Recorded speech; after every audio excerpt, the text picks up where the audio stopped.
கர்த்தருக்கு ஸ்தோத்திரம். வருடத்தின் கடைசி நேரத்திலே இருக்கிற நாம் வேத வசனத்தின் மூலம் ஆண்டவர் நமக்கு சொல்வது என்ன என்று சிறிது நேரம் நாம் தியானிக்கப் போகிறோம். 116ஆம் சங்கீதம் 7ஆம் வசனம் சொல்கிறது, என் ஆத்துமாவே கர்த்தர் உனக்கு நன்மை செய்தபடியால் நீ உன் இளைப்பாறுதலுக்கு திரும்பு. ஆத்துமாவோடு பேசுகிற காரியம். சங்கீதத்தில் இன்னும் சில வசனங்கள் நமக்கு தெரியும். ஆத்துமாவோடு பேசுவது 103ல், என் ஆத்துமாவே கர்த்தரை ஸ்தோத்திரி, என் முழு உள்ளமே அவருடைய பரிசுத்த நாமத்தை ஸ்தோத்திரி என வேதவசனம் சொல்கிறது. இங்கு கூட என் ஆத்துமாவே அப்படி என்றால் நம் ஒவ்வொருவரும் நம்முடைய ஆத்துமாவுக்கு சொல்ல வேண்டிய காரியம், கர்த்தர் உனக்கு நன்மை செய்தபடியால் நீ உன் இளைப்பாறுதலுக்கு திரும்பு. அந்த வருஷம் முழுவதும் யோசிச்சு பாருங்க, கர்த்தர் நன்மை செய்து இம்மட்டுமாய் இவ்வளவு தூரமாய் நம்மை கொண்டு வந்து நிறுத்தி இருக்கிறார். அவர் மட்டும் நமக்கு நன்மை செய்யாதிருந்தால் நாம் இப்படி இருந்திருக்க மாட்டோம், நாம் அழிந்து போயிருப்போம். ஆனால் கர்த்தர் கண்ணீருக்கு நம்மை விலக்கி பாதுகாத்து, நிறைய காரியங்களுக்கு விலக்கி பாதுகாத்து மட்டுமாய் நம்மை கொண்டு வந்திருக்கிறார். வேத வசனத்தில் ஆதாரமாக உங்களுக்கு முன்பதாக 3 வசனத்தை சொல்லுகிறேன். சங்கீதம் 46:10 சொல்கிறது, நீங்கள் அமர்ந்திருந்து நானே தேவன் என்று அறிந்து கொள்ளுங்கள். வசனம் நம்மை அமர்ந்து இருக்க சொல்கிறது. அப்படின்னா ஆண்டவர் பாதத்தில் தான் அமர்ந்து இருந்து ஆண்டவரோடு நேரம் செலவு செய்ய வேண்டும். கர்த்தரின் நமக்கு சொல்லுகிற காரியங்களை கவனிக்க வேண்டும். கான்சென்ட்ரேட், அதாவது கவனம் செலுத்த வேண்டும். இன்னொன்று, விசுவாசத்தோடு ஆண்டவர் பாதத்தில் காத்திருப்பதையும் அமர்ந்திருந்து என்கிற அந்த ஒரே வார்த்தைக்கு இவ்வளவு அர்த்தங்கள் வருகிறது. அமைதியாக விசுவாசத்தோடு காத்திருக்கணும். கர்த்தர் எனக்காக என்ன செய்வார்? கர்த்தரிடம் நம் பாரத்தை எல்லாம் கொடுத்து விட்டு இறக்கிவிட்டு நாம் அமர்ந்திருக்க வேண்டும், காத்திருக்க வேண்டும் என ஆண்டவர் சொல்கிறார். கர்த்தர் இதை கட்டளையாக சொல்கிறார். நீங்க அமர்ந்திருங்க, நானே தேவன் என்று அறிந்து கொள்ளுங்க. இந்த வேதத்தில் இஸ்ரவேலர்களுக்காக தேவன் எப்படி நின்றார், எப்படி போராடினார், இஸ்ரவேல் பக்கமாய் அவர் இருந்தார்.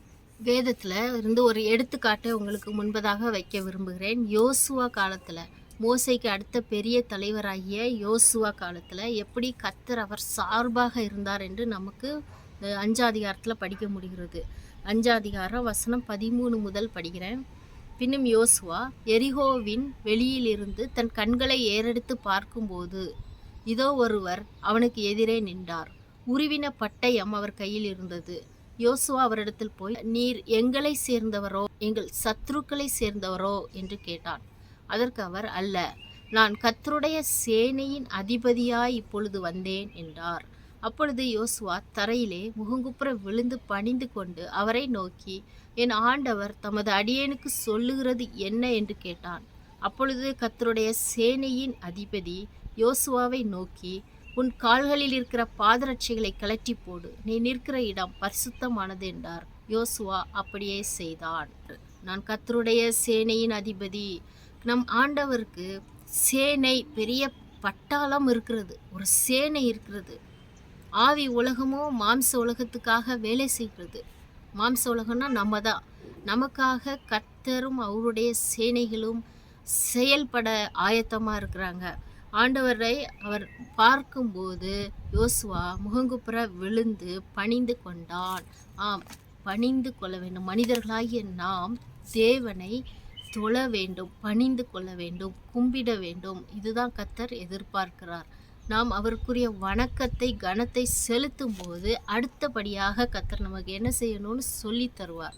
நாமும் கர்த்தரை சார்ந்து இருக்கும்போது நம் பக்கமாய் அவர் இருப்பார், நம் சார்பாக அவர் இருப்பார். அதனால தான் ஆண்டவர் சொல்றாரு, நீங்கள் அமர்ந்திருந்து நானே தேவன். நாம் அமைதியாக இருக்கும்போது கர்த்தர் கிரியை செய்கிறார். நம்முடைய சுய ஞானத்துல, பலத்துல நாமே ஏதாவது செய்ய போனால், நாமே பதில் செய்ய போகும்போது கர்த்தர் ஒன்றுமே செய்ய மாட்டார். நாம் கர்த்தரை சார்ந்து இருக்கும்போது தான் கர்த்தர் நமக்காக காரியங்களை செய்வார். இன்னொரு வசனம் சங்கீதம் 42:1, என் ஆத்துமா அமர்ந்திருக்கிறது, அவரால் என் ரட்சிப்பு வரும்.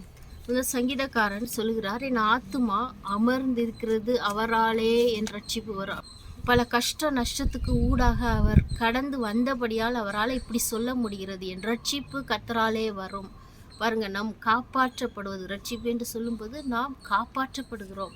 பல இடுக்கண்களிலிருந்து காப்பாற்றப்படுகிறோம். பிசாசின் திட்டங்களிலிருந்து காப்பாற்றப்படுகிறோம். அவன் விரிக்கிற வலைகள் கண்ணியிலிருந்து காப்பாற்றப்படுகிறோம். இதெல்லாம் ரட்சிப்பு. இதுதான் ரட்சிப்பு. எங்கிருந்து வருகிறது? கர்த்தராலே வரும். தாவீது ராஜா பட்ட பாடுகளை நாம் பல விதத்தில் பார்க்க முடியும். தாவீது ராஜா பட்ட கஷ்டங்களை நம்ம பைபிளில் படிக்கும்போது அவர் பலவிதமான துக்கங்களில் அவர் இருந்தார். மனிதர்களால் அவர் ரொம்ப விரட்டப்பட்டார். அவர் கண்ணீரே அவருக்கு உணவாயிற்று. கண்ணீரின் மத்தியிலும் துக்கத்தின் மத்தியிலும் அந்த நண்பர்களால் கைவிடப்பட்ட நிலைமையிலும் தனிமையிலும் அவர் இருந்த நேரங்களில் எல்லாம் தேவனே துணையாக நின்றார். அவர் நொறுக்கப்பட்ட நேரங்களிலும் தேவனே துணையாக இருந்து காப்பாற்றி வந்தார்.